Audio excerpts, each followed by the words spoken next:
ಅಜರ್ಬೈಜಾನ್ನಲ್ಲಿ bore ಕೊರೆದರೆ ಸಿಗೋದು ನೀರಲ್ಲ, ತೈಲ. ವಿಶ್ವೇಶ್ವರ ಭಟ್. ಸುಮಾರು 125 ವರ್ಷಗಳ ಹಿಂದೆ ಜಗತ್ತಿನಲ್ಲಿ ಉತ್ಪಾದನೆಯಾಗುವ ತೈಲಗಳ ಪೈಕಿ ಅರ್ಧದಷ್ಟು ಅಜರ್ಬೈಜಾನ್ನಲ್ಲಿಯೇ ಆಗುತ್ತಿತ್ತಂತೆ. ಈಗಲೂ ಸಹ ಅಜರ್ಬೈಜಾನ್ ರಾಜಧಾನಿ ಬಾಕು ತೈಲ ಬಾವಿಗಳ ರಾಜಧಾನಿಯೇ. ಬಾಕು ಅಂತಾರಾಷ್ಟ್ರೀಯ ವಿಮಾನ ನಿಲ್ದಾಣದಿಂದ ನಗರಕ್ಕೆ ಆಗಮಿಸುವಾಗ ತೈಲ ಬಾವಿಗಳು ಕಾಣುತ್ತವೆ. ಊರಿನ ಮಧ್ಯದಲ್ಲಿ ತೈಲ ಬಾವಿಗಳಿರುವುದು ಅಪರೂಪ. ಆ ದೇಶದ ಆರ್ಥಿಕತೆ ನಿಂತಿರುವುದೇ ತೈಲ ಬಾವಿಗಳಲ್ಲಿ. ಹಿಟ್ಲರ್ಗೆ ಅಜರ್ಬೈಜಾನ್ ಮೇಲೆ ಕಣ್ಣಿತ್ತು. ಅಲ್ಲಿನ ತೈಲ ಬಾವಿಗಳನ್ನು ಕಂಡು ಆತ ಬೆರಗಾಗಿದ್ದ. ಆತ ರಷ್ಯಾದ ಮೇಲೆ ಆಕ್ರಮಣ ಮಾಡಿ ಅಜರ್ಬೈಜಾನನ್ನು ತನ್ನ ಸುಪರ್ದಿಯಲ್ಲಿಟ್ಟುಕೊಳ್ಳಲು ಹವಣಿಸಿದ್ದ. ಆ ದಿಸೆಯಲ್ಲಿ ಆತ 3 ಸಲ ಬಾಕು ನಗರಕ್ಕೆ ಭೇಟಿ ಕೊಟ್ಟಿದ್ದ. ಅಜರ್ಬೈಜಾನ್ನಲ್ಲಿ ಎಷ್ಟು ತೈಲ ನಿಕ್ಷೇಪವಿದೆಯೆಂದರೆ ಇನ್ನು 50 ವರ್ಷಗಳ ಕಾಲ ಆ ದೇಶವಾಸಿಗಳೆಲ್ಲ ಅದನ್ನೇ ಕುಡಿದು ಅದರಲ್ಲೇ ಮಿಂದರೂ ಬತ್ತಿ ಹೋಗಲಾರದು. 20 ವರ್ಷಗಳ ಹಿಂದಿನ ತನಕ ಆ ದೇಶದಲ್ಲಿ ಕಚ್ಚಾ ತೈಲಗಳಿಂದ ಸ್ನಾನ ಮಾಡುತ್ತಿದ್ದರು. ಈ ತೈಲಗಳಿಂದಲೇ ಸ್ನಾನ ಮಾಡಿದರೆ ಚರ್ಮರೋಗ ಬರುವುದಿಲ್ಲ ಎಂಬ ನಂಬಿಕೆ ಇತ್ತು. ಈಗಲೂ ಅಂತಹ ಆಚರಣೆ ಅಲ್ಲಲ್ಲಿ ಜಾರಿಯಲ್ಲಿದೆ. ಬಾಕು ನಗರದಿಂದ 10-15 ಕಿಲೋಮೀಟರ್ ದೂರ ಹೊರಟರೆ ಎಲ್ಲೆಡೆಗಳಲ್ಲೂ ತೈಲ ಬಾವಿಗಳು ಗೋಚರಿಸುತ್ತವೆ. ತನ್ನಷ್ಟಕ್ಕೆ ತೈಲ ಸೇದುವ ಯಂತ್ರಗಳು ನಿರಂತರ ಕೆಲಸ ನಿರ್ವಹಿಸುತ್ತಿರುತ್ತವೆ. ಭೂಮಿಯ ಅಡಿಯಲ್ಲೆಲ್ಲ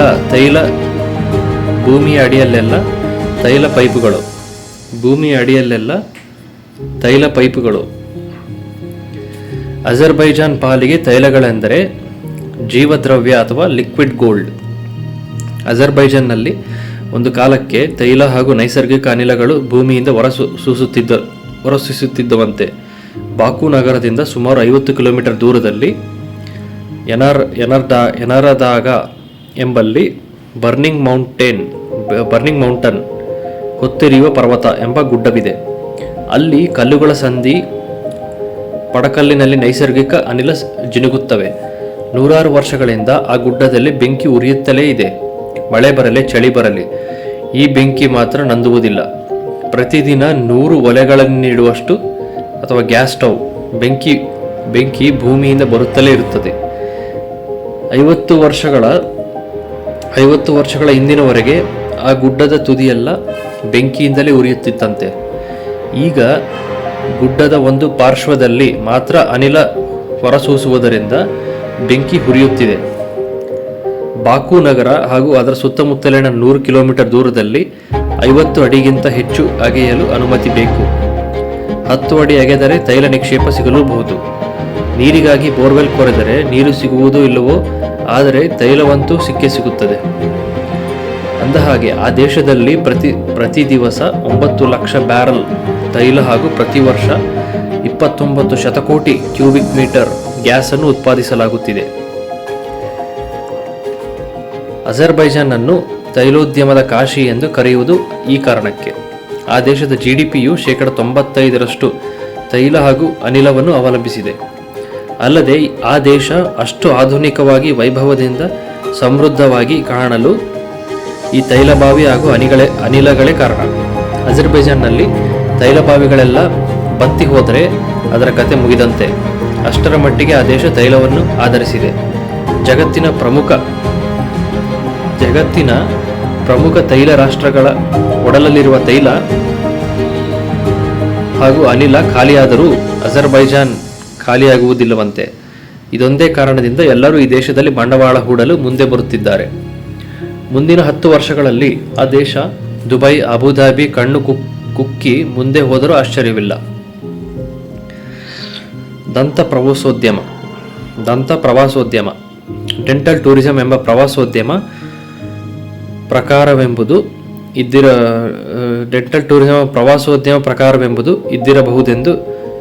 ಇದ್ದಿರಬಹುದೆಂಬುದು ಗೊತ್ತಿರಲಿಲ್ಲ.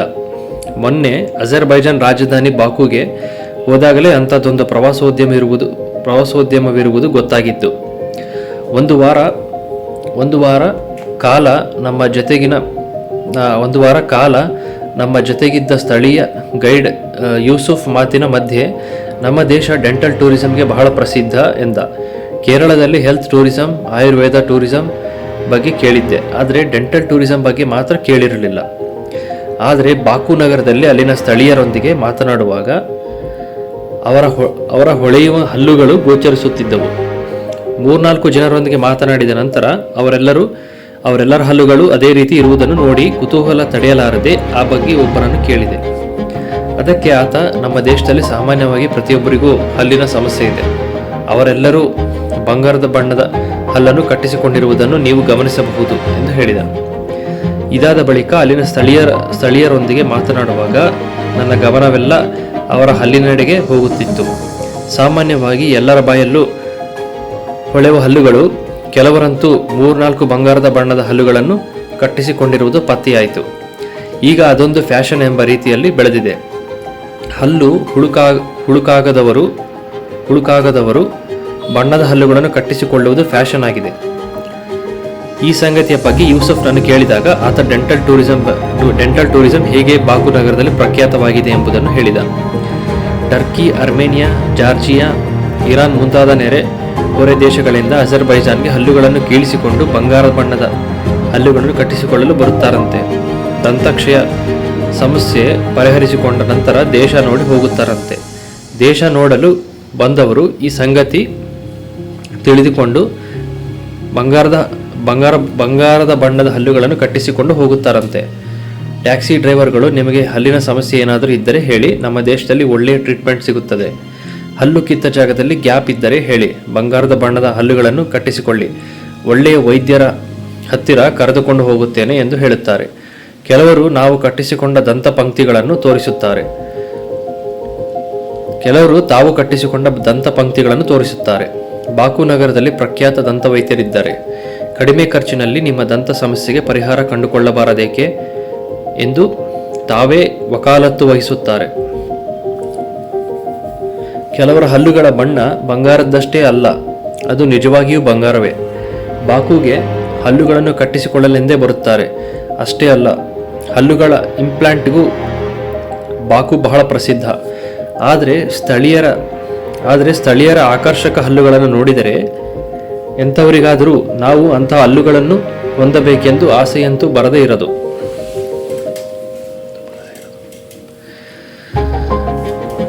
ಮುಲ್ಲಾ ನಸರುದ್ದೀನ್ ಅಲ್ಲೂ ಪ್ರಸಿದ್ಧ. ಮುಲ್ಲಾ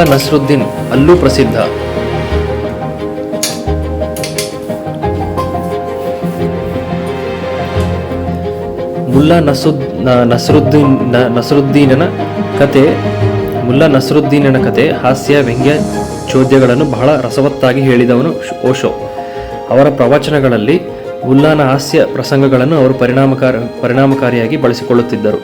ಅವರ ಕೊನೆ 10 ವರ್ಷಗಳ ಭಾಷಣ ಕೇಳಿದವರಿಗೆ ಮುಲ್ಲಾ ನಸರುದ್ದೀನ್ ಬಹಳ ಆಪ್ತನಾಗುತ್ತಾನೆ. ಆತನ ಹೆಸರು ಹೇಳಿದರೆ ಸಾಕು, ನಗಲು ಸಿದ್ಧರಾಗಬೇಕೆಂದು ಅನಿಸುತ್ತದೆ. ಅದರಲ್ಲೂ ಓಶೋ ಪ್ರವಚನಗಳಲ್ಲಿ ಮುಲ್ಲಾ ನಸರುದ್ದೀನ್ಗೆ ಒಂದು ವಿಶೇಷ ಪಾತ್ರ. ಅದಾದ ಬಳಿಕ ಮುಲ್ಲಾನ ಕತೆ, ಹಾಸ್ಯ ಪ್ರಸಂಗಗಳ ಹಲವು ಪುಸ್ತಕಗಳು ಕನ್ನಡದಲ್ಲೂ ಬಂದಿವೆ. ಮುಲ್ಲಾನ ಯಾವ ಕತೆ ಕೇಳಿದರೂ ಒಂದಷ್ಟು ನಗುವಿಗೆ ಮೋಸವಿಲ್ಲ. ಅಜರ್ಬೈಜಾನ್ನಲ್ಲೂ ಮುಲ್ಲಾ ನಸರುದ್ದೀನ್ ಅತ್ಯಂತ ಪರಿಚಿತ ಹಾಗೂ ಜನಪ್ರಿಯ ಕ್ಯಾರೆಕ್ಟರ್ ಎಂಬುದು ಅಲ್ಲಿಗೆ ಹೋದಾಗಲೇ ಗೊತ್ತಾಗಿತ್ತು. ನಾನು ಉಳಿದುಕೊಂಡ ಹೋಟೆಲ್ನ ಲಾಬಿಯಲ್ಲಿ ಒಂದು ಪತ್ರಿಕೆ ಇತ್ತು. ಅದರಲ್ಲಿ ಮುಲ್ಲಾನಿಗಾಗಿ ಕಾಲು ಪುಟಕ್ಕಿಂತ ತುಸು ಕಮ್ಮಿ ಜಾಗವನ್ನು ನಿಗದಿಪಡಿಸಿ ಆಯಾ ದಿನದ ವಿದ್ಯಮಾನಕ್ಕೆ ಮುಲ್ಲಾ ನಸರುದ್ದೀನ್ ಹೇಗೆ ಪ್ರತಿಕ್ರಿಯಿಸುತ್ತಿದ್ದ ಎಂಬ ವಿಡಂಬನಾ ಅಂಕಣ ಪ್ರಕಟವಾಗಿತ್ತು. ಇದೊಂದು ಕಾಲ್ಪನಿಕ ಅಂಕಣ, ಆದರೂ ಮುಲ್ಲಾನಿಂದಾಗಿ ಅದಕ್ಕೆ ಜನಪ್ರಿಯತೆ ತಂದುಕೊಟ್ಟಿತ್ತು. ನನಗೆ ಆನಂತರ ಗೊತ್ತಾಗಿದ್ದೇನೆಂದರೆ, ಅಜರ್ಬೈಜಾನ್ನಲ್ಲಿ ಮುಲ್ಲಾ ನಸರುದ್ದೀನ್ ಎಂಬ ಹೆಸರಿನಲ್ಲಿ 8 ಪುಟಗಳ ವಾರಪತ್ರಿಕೆ ಪ್ರಕಟವಾಗುತ್ತಿತ್ತಂತೆ. ಈ ಪತ್ರಿಕೆ 1906ರಿಂದ 1931ರವರೆಗೆ, ಅಂದರೆ 25 ವರ್ಷಗಳ ಕಾಲ ಆ ದೇಶದ ಮನೆ ಮಾತಾಗಿತ್ತಂತೆ. ಆ ದಿನಗಳಲ್ಲೇ ಆ ಪತ್ರಿಕೆ ಪ್ರಸಾರ 1 ಲಕ್ಷ ಇತ್ತಂತೆ.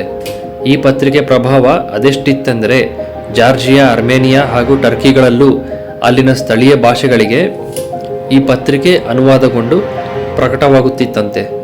ಇಂದಿಗೂ ಕೂಡ ಮುಲ್ಲಾ ನಸರುದ್ದೀನ್ ಪರಿಚಿತ ಕ್ಯಾರೆಕ್ಟರ್. ಅಲ್ಲಿನ ಕೆಲವು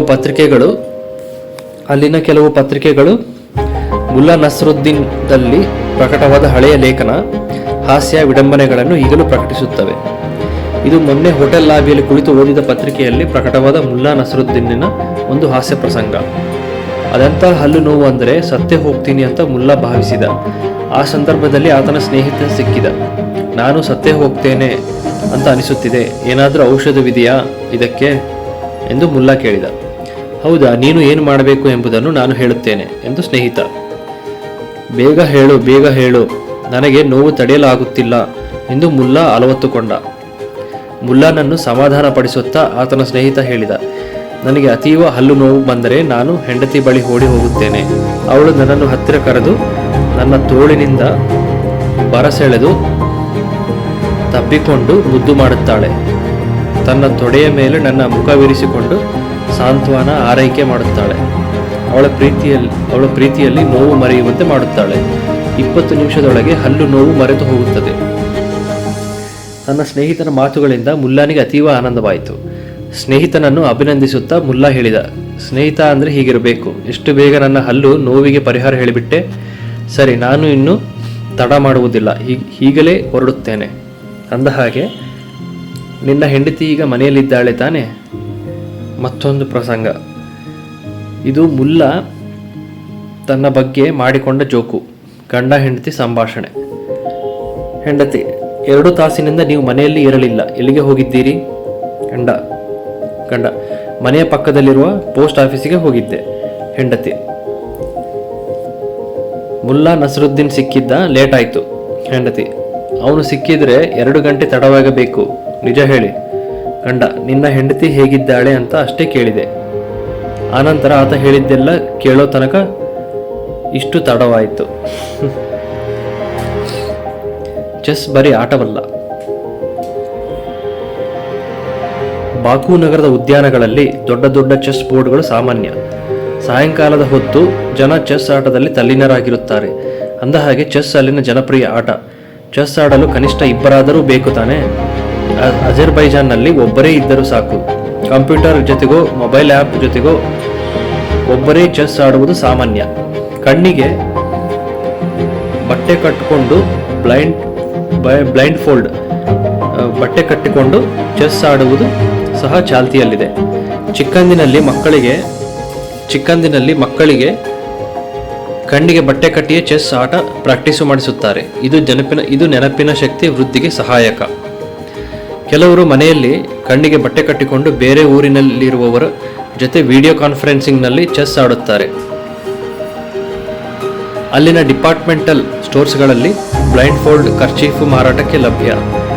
ಅಜರ್ಬೈಜಾನ್ ಮಟ್ಟಿಗೆ ಚೆಸ್ ಬರೀ ಆಟವಲ್ಲ, ಅದೊಂದು ಗೀಳು, ಅಬ್ಸೆಷನ್, ಹುಚ್ಚು. ಅವಿಭಜಿತ ಸೋವಿಯತ್ ರಷ್ಯಾದ ಭಾಗವೇ ಆಗಿದ್ದ ಅಜರ್ಬೈಜಾನ್ ರಷ್ಯಾದ ಜೊತೆಗಿನ ಕರುಳಬಳ್ಳಿ ಸಂಬಂಧ ಹೊಂದಿರುವುದರಿಂದ ಚೆಸ್ ಕೂಡ ಜನಪ್ರಿಯ ಆಟವಾಗಿರಬಹುದು ಎಂದು ಅನಿಸುವುದು ಸಹಜ. ಇದು ವಾಸ್ತವ ಕೂಡ. ಅದಕ್ಕಿಂತ ಮುಖ್ಯವಾಗಿ ವಿಶ್ವ ಚೆಸ್ ಚಾಂಪಿಯನ್ ಆಗಿದ್ದ ಗ್ಯಾರಿ ಕಾಸ್ಪರೋವ್ ಹುಟ್ಟಿದ್ದು ಬಾಕುವಿನಲ್ಲಿ. ಇಂದಿಗೂ ಕಾಸ್ಪರೋವ್ ಅನೇಕರಿಗೆ ರೋಲ್ ಮಾಡೆಲ್. ಆತನ ಪ್ರಭಾವದ ಹಿಡಿತದಿಂದ ತಪ್ಪಿಸಿಕೊಳ್ಳುವುದು ಕಷ್ಟ. 2-3 ವರ್ಷಕ್ಕೆ ಮಕ್ಕಳು ಚೆಸ್ ಬೋರ್ಡ್ ಮುಂದೆ ಕುಳಿತು ಬಿಡುತ್ತಾರೆ. ಚೆಸ್ ಆಟ ಗೊತ್ತಿಲ್ಲದವರು ಇಲ್ಲವೇ ಇಲ್ಲ ಎನ್ನಬಹುದು. ಏನೂ ಕೆಲಸವಿಲ್ಲದವರು ಚೆಸ್ ಆಡುತ್ತಾ ಕಾಲಕ್ಷೇಪ ಮಾಡುತ್ತಾರೆ. ನೀವು ತೈಮೂರ್ ರಜಬೋವ್ ಎಂಬಾತನ ಹೆಸರು ಕೇಳಿರಬಹುದು. ಈತ ಜಗತ್ತಿನ ಅತಿ ಕಿರಿಯ ವಯಸ್ಸಿನ ಚೆಸ್ ಚಾಂಪಿಯನ್. 14ನೇ ವಯಸ್ಸಿನಲ್ಲೇ ಆ ಹೆಗ್ಗಳಿಕೆಗೆ ಪಾತ್ರನಾದ. ಇವನು ಅಜರ್ಬೈಜಾನ್ನವನೇ. ಅನ್ನ, ಬ್ರೆಡ್. ನಮಗೆ ಅನ್ನ ಹೇಗೋ ಅಜರ್ಬೈಜಾನ್ಗಳಿಗೆ ಬ್ರೆಡ್. ನಾವು ಅನ್ನವನ್ನು ಸಾಕ್ಷಾತ್ ದೇವರೆಂದೇ ಭಾವಿಸುತ್ತೇವೆ. ಊಟ ಮಾಡುವ ಮುನ್ನ ದೇವರಿಗಿಟ್ಟು ಅನಂತರ ಸೇವಿಸುತ್ತೇವೆ. ಅಗಳು ಅನ್ನ ಸಹ ಅಮೂಲ್ಯ. ಬ್ರೆಡ್ ಬಗ್ಗೆ ಇದೇ ಭಾವ ಅಜರ್ಬೈಜಾನ್ಗಳದು. ಯಾರೂ ಸಹ ಅರ್ಧ ತಿಂದ ಬ್ರೆಡ್ಡನ್ನು ಪ್ಲೇಟ್ನಲ್ಲಿ ಬಿಟ್ಟು ಹೋಗುವುದಿಲ್ಲ. ಒಂದು ವೇಳೆ ಬ್ರೆಡ್ಡನ್ನು ಅರ್ಧ ಸೇವಿಸಿ ಬಿಟ್ಟು ಹೋದರೆ ಹೋಟೆಲ್ನಲ್ಲಿ ಕೇಳುತ್ತಾರೆ. ಒಂದು ವೇಳೆ ಬ್ರೆಡ್ ತಿನ್ನುವಾಗ ಅದು ಮಿಕ್ಕಿ ಉಳಿದರೆ ಅದನ್ನು ಮನೆಗೆ ಪ್ಯಾಕ್ ಮಾಡಿ ಒಯ್ಯಬೇಕು. ಅರ್ಧಂಬರ್ಧ ತಿಂದು ನಿರರ್ಥಕಗೊಳಿಸಬಾರದು. ಅವರ ಪಾಲಿಗೆ ಬ್ರೆಡ್ ಅಮೂಲ್ಯ. ದಾರಿಯಲ್ಲಿ ಹೋಗುವಾಗ ಬ್ರೆಡ್ ಬಿದ್ದಿರುವುದನ್ನು ಕಂಡರೆ ಅದಕ್ಕೆ ಚುಂಬಿಸಿ ಎತ್ತಿಡುವುದು ಸಂಪ್ರದಾಯ. ಅದು ಬ್ರೆಡ್ಗೆ ಕೊಡುವ ಗೌರವ. ಇನ್ನು ಅಳಸಿದ ಬ್ರೆಡ್ಡನ್ನು ಎಸೆಯಲೇಬೇಕಾದ ಸಂದರ್ಭದಲ್ಲಿ ಯಾರಿಗೂ ಕಾಣದಂತೆ ಪ್ಯಾಕ್ ಮಾಡಿ ಆನಂತರ ಎಸೆಯುತ್ತಾರೆ. ಇಲ್ಲವೇ ಪೊಟ್ಟಣದಲ್ಲಿ ಹಾಕಿ ಎತ್ತರದ ಜಾಗದಲ್ಲಿಡುತ್ತಾರೆ. ಹೊಟ್ಟೆಯಲ್ಲಿಟ್ಟುಕೊಳ್ಳಬೇಕಾದದ್ದನ್ನು ತಿಪ್ಪೆಗೆಸೆಯುವಾಗಲೂ ಗೌರವದಿಂದ ಎಸೆಯಬೇಕು. ಬ್ರೆಡ್ಡನ್ನು ಬಿಸಾಕುವಾಗ ಪೊಲೀಸರಾಗಲಿ ಅಧಿಕಾರಿಗಳಾಗಲಿ ಪ್ರಶ್ನಿಸಬಹುದು. ಅವರಿಗೆ ಅಧಿಕಾರ ನೀಡಲಾಗಿದೆ. ಉತ್ತರ ತೃಪ್ತಿದಾಯಕವಾಗಿಲ್ಲದಿದ್ದರೆ ದಂಡ ಕಟ್ಟಲು ಹೇಳಬಹುದು. ಹೀಗಾಗಿ ಯಾರೂ ಬ್ರೆಡ್ಡನ್ನು ಬಿಸಾಡುವುದಿಲ್ಲ. ಬಿಸಾಡಲೇಬೇಕಾದ ಪ್ರಸಂಗ ಬಂದಾಗ ಮನಸ್ಸಿನಲ್ಲಿ ದೇವರಿಗೆ ಪ್ರಾರ್ಥಿಸಿ ತಮ್ಮನ್ನು ಕ್ಷಮಿಸುವಂತೆ ಕೋರುತ್ತಾರೆ. ಚಿಕ್ಕ ಮಕ್ಕಳಲ್ಲೂ ಬ್ರೆಡ್ ಬಗ್ಗೆ ಇದೇ ಸಂಸ್ಕಾರ ನೀಡುವುದನ್ನು ಹಿರಿಯರು ಪರಿಪಾಠ ಮಾಡಿಕೊಂಡಿದ್ದಾರೆ. ಹೋಟೆಲುಗಳಲ್ಲಿ ವಿದೇಶಿಯರು ಬ್ರೆಡ್ಡನ್ನು ಅರ್ಧ ಸೇವಿಸಿ ಬಿಸಾಕಬಹುದೆಂದು ಬೋರ್ಡ್ ಹಾಕುವುದುಂಟು. ಅಂದಹಾಗೆ ಅಜರ್ಬೈಜಾನ್ನಲ್ಲಿ 150ಕ್ಕೂ ಬೇರೆ ಬೇರೆ ವಿಧಗಳ ಬ್ರೆಡ್ ಅನ್ನು ತಯಾರಿಸುತ್ತಾರೆ.